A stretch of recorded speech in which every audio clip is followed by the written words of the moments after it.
Hello' ভাইবাৰ্ছ, কি খবৰ আপোনালোকৰ? মোৰ নাম নৱজ্যোতি আৰু আপোনালোকৰ স্বাগতম জনাইছোঁ মোৰ চেনেল নৱজ্যোতি। বন্ধুসকল, আজিৰ যিটো ভিডিঅ' হ'ব সেইটো হ'ব এটা ৰাস্তাৰ মাজৰ পৰা, অৰ্থাৎ এইটো হ'ব এটা ট্ৰেভেল ব্লগ, যিটো আপোনালোকে দেখাব মোক আৰু মোৰ গাড়ীখনক, আৰু মই যাম আগৰতলালৈ।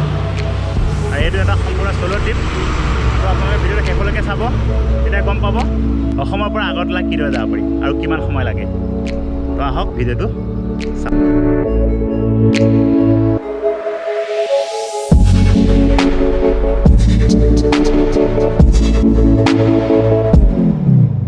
হেল্ল' ফ্ৰেণ্ডছ, তো এতিয়া পাইছে ৰাতিপুৱা 4:30 আৰু মই ওলাইছোঁ আগৰতলালৈ বুলি।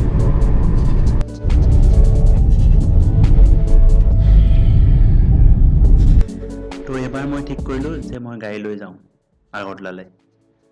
লাষ্ট টাইম লকডাউনৰ সময়ত মই প্ৰায় 3 মাহ আগৰতলাত ফচি থাকিব লগা হ'ল আৰু অহাৰ কোনো সুবিধা নাছিলে সেই সময়ত লকডাউনৰ বাবে। চ' এইখন যদি মোৰ লগত থাকে তো যেতিয়াই প্ৰয়োজন হয় তেতিয়াই মই ঘৰ আহিব পাৰিম। আৰু এটা কথা হ'ল, পাব্লিক ট্ৰেন্সপৰ্টত গ'লে যিটো কৰোণা ভয় থাকে, এইখন লৈ গ'লে সেইটোৰ পৰা মই বাচি থাকিম। আৰু এতিয়া কথা হ'ল, মোৰ ঘৰৰ পৰা আগৰতলাৰ দূৰত্ব হ'ল প্ৰায় 900 কিলোমিটাৰ। আৰু ইমান দূৰ মই এদিনত যোৱাটো সম্ভৱ নহয়, কাৰণ this is the first time I have plan to going to this much of distance by road. So' মই ইয়াতে থাকিম কৰিমগঞ্জত। তাত এজন ভাইটি আছে, তাৰ লগত থাকি নেক্সট ডে মই আগৰতলা যাম। আনহাতে কৰিমগঞ্জৰ ইয়াৰ পৰা প্ৰায় 680 কিলোমিটাৰ। চ' মই টাৰ্গেট কৰিছোঁ যে সন্ধিয়া হোৱাৰ আগে আগে যাতে মই কৰিমগঞ্জ পাওঁ। তো এতিয়া চাওঁ পাওঁ নে নাপাওঁ, চেষ্টা কৰোঁ। বাকী আপোনালোকে ভিডিঅ'টো শেষলৈকে চাব। যদি আপোনালোকক কেতিয়াবা ভাবে যে গাড়ী লৈ আগৰতলা যাওঁ, তেন্তে আপোনালোকৰ এই ভিডিঅ'তে বহুত সহায় কৰিব।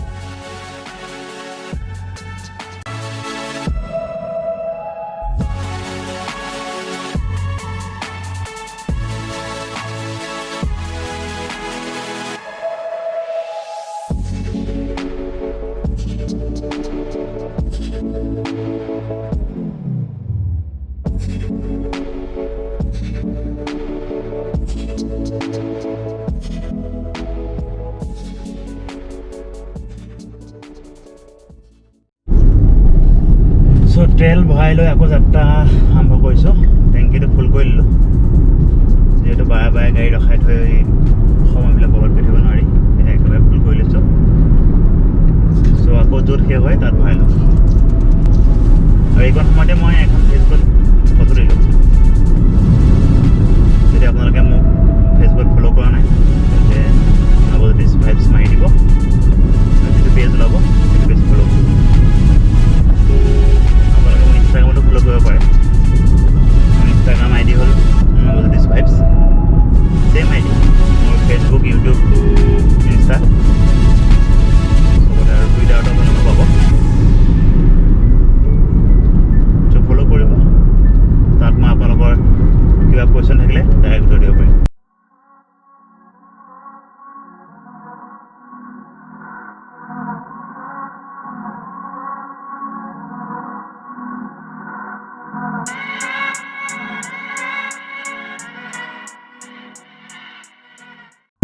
তেজপুৰ পাৰ হৈ আহি এতিয়া কলিয়াভোমোৰা দলঙত উঠিম। ইয়াৰ পাওঁতে মোৰ 2 ঘণ্টা 15 মিনিট সময় লাগিলে।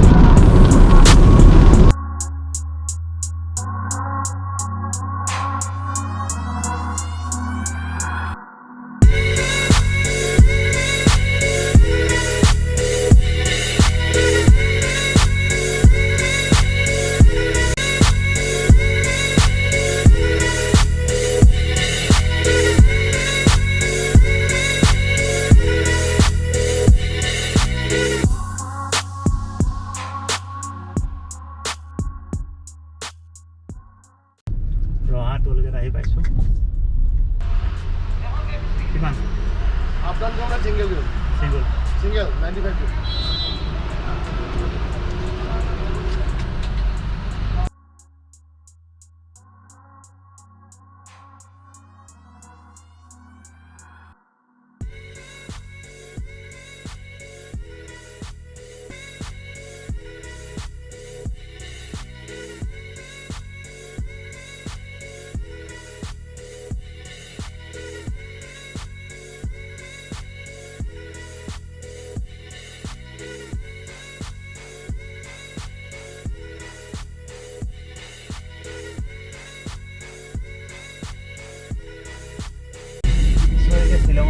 সোমাইছোঁ গাড়ীখন আকৌ এবাৰ ফুল টেংকি কৰি ল'লোঁ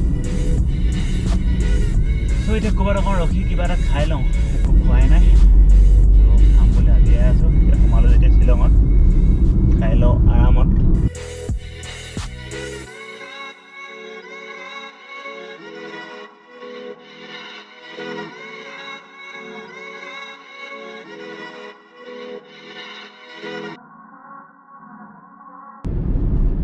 চ' এতিয়া মই শ্বিলঙৰ গেটখন পাৰ হ'লোঁ চ' গেটত অলপ সময় ৰখিব লগা হ'ল মোৰ যিহেতু ইণ্টাৰ ষ্টেট পাছ উলিওৱা হোৱা নাছিলে চ' ইয়াত বোলে আজিকালি শ্বিলং আহিবলৈ হ'লে আপোনালোকে ইণ্টাৰ ষ্টেট পাছ উলিয়াব লাগিব তাৰ কাৰণে আপোনালোকৰ অনলাইন এপ্লাই কৰিব পাৰে আৰু সেইদিনাখনে নহয় নেক্সট ডে আপোনালোকৰ পাছ ওলাই যাব আৰু তেতিয়াহে শ্বিলঙত সোমাব পাৰিব যদি শ্বিলং ফুৰিব আহে বা বেলেগ কামত আহে কিন্তু মই যিহেতু শ্বিলং পাৰ হৈ অসমত সোমাই আকৌ আগৰতলা যাম তো সেইটো কথা কোৱাত মোৰ আই কাৰ্ড চাই মেলি গাড়ী ৰেজিষ্ট্ৰেশ্যন কৰি এৰি দিলে মোক যাব দিলে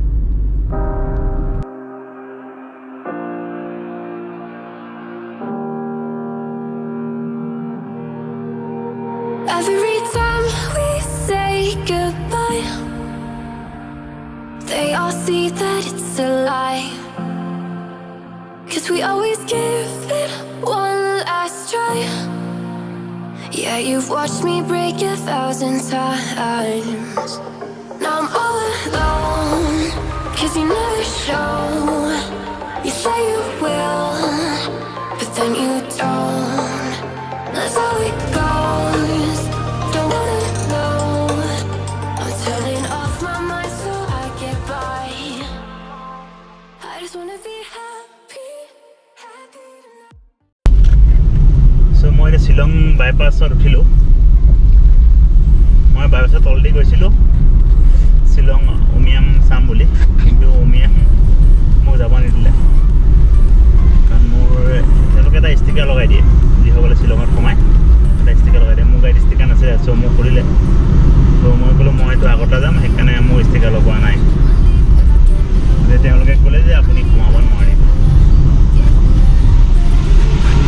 এতিয়াৰ পৰা 2 লেন ৰাস্তা হ'ব ইয়ালৈকে 4 লেন আছিলে বাইপাছলৈকে ৰাস্তা মোটামুটি নহয় ৰাস্তা ভালেই হয় ৰাস্তা বেয়া ৰাস্তা ক'লোৱে নাই বৰ্তমানলৈ কিন্তু এটা কথা প্ৰব্লেম এই বৰষুণ দি আছে আৰু ৰাস্তাটো অকোৱা পকোৱা সেইকাৰণে বহুত টাইম কনজিউম হয় গাড়ীখনত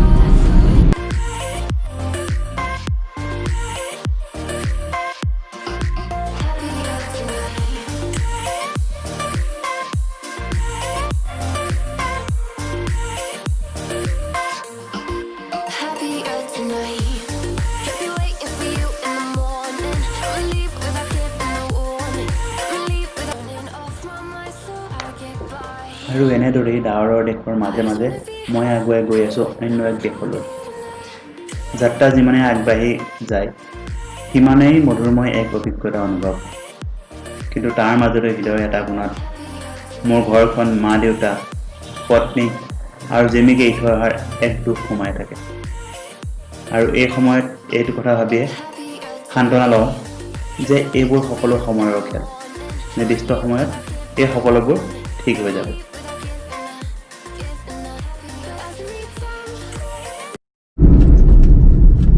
আৰু এতিয়া মই আছোঁ জয়ন্তীয়া হিল ডিষ্ট্ৰিক্টত আৰু এতিয়া যিটো জেগাত মই আছোঁ সেই জেগাতে গোটেই চিমেণ্টৰ ফেক্টৰী আছে অলপ আগত মই টপচেম চিমেণ্টৰ ফেক্টৰীটো পাৰ হৈ আহিলোঁ আৰু এইটো হৈছে ডালমিয়া ভাৰত চিমেণ্টৰ ফেক্টৰী এইফালে বেছ চিমেণ্টৰ ফেক্টৰী আছে ভিতৰলৈ আৰু এইটো হ'ল ষ্টাৰ চিমেণ্টৰ ফেক্টৰীলৈ যোৱা ৰাস্তা এই গাড়ী এখন ওলাই আহিছে আৰু মোটামুটি বহুতখিনি চিমেণ্টৰ ফেক্টৰী এই ডিষ্ট্ৰিক্টতে আছে জয়ন্তীয়া হিল ডিষ্ট্ৰিক্টতে আছে আৰু এতিয়া দুপৰীয়া আহাৰ খাইছোঁ মেগী চ' এইটোতো মই লগত লৈ আহিছিলোঁ বাকী এই অলপ আগত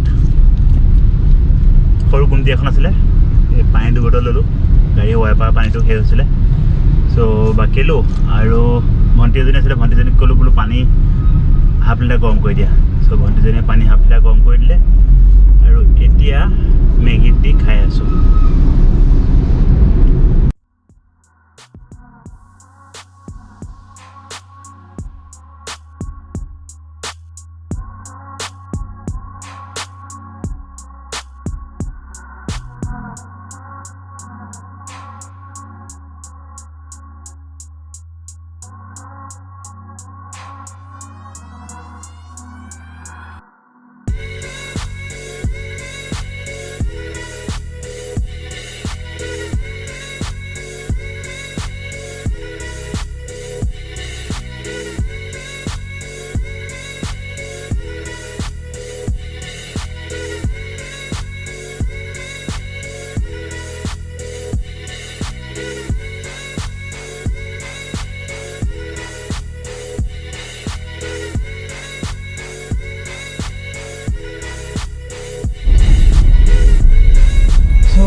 এইটোৱে শিলচৰ ৰাস্তা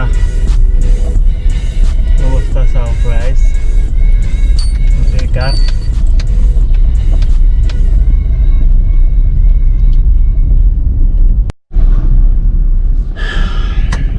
তো আল্টিমেটলি আকৌ অসম সোমালোহি এইফালে গোটেই ট্ৰাকৰ লাইন লাগি আছে দেখাও এইবিলাক গোটেই ট্ৰাকৰ লাইন লাগি আছে এইখনতে মানে চেক পইণ্ট আছে কৰোণা চেক পইণ্ট বৰ্ডাৰতে আছে তো তাৰ কাৰণে ট্ৰাকৰ লাইন লাগিছে সৰু সৰু গাড়ী আছে কিন্তু সৰু কম একেবাৰে ট্ৰাকেই বেছি আৰু মই এতিয়ালৈকে 550 কিলোমিটাৰ চলালোঁ ৰাতিপুৱাৰ পৰা চ' বিৰাট ভাগৰ লাগিছে এই যিটো মেঘালয়ৰ পাৰ্ট আপোনাৰ প্ৰায় 250 কিলোমিটাৰ এইটো বিৰাট টিডিয়াছ জাৰ্ণি ঘূৰা ঘূৰা ঘূৰা ঘূৰা ঘূৰি ঘূৰি ঘূৰি ঘূৰি মাথা চক্কৰ লাগি গৈছেগৈ ইমানেই ঘূৰা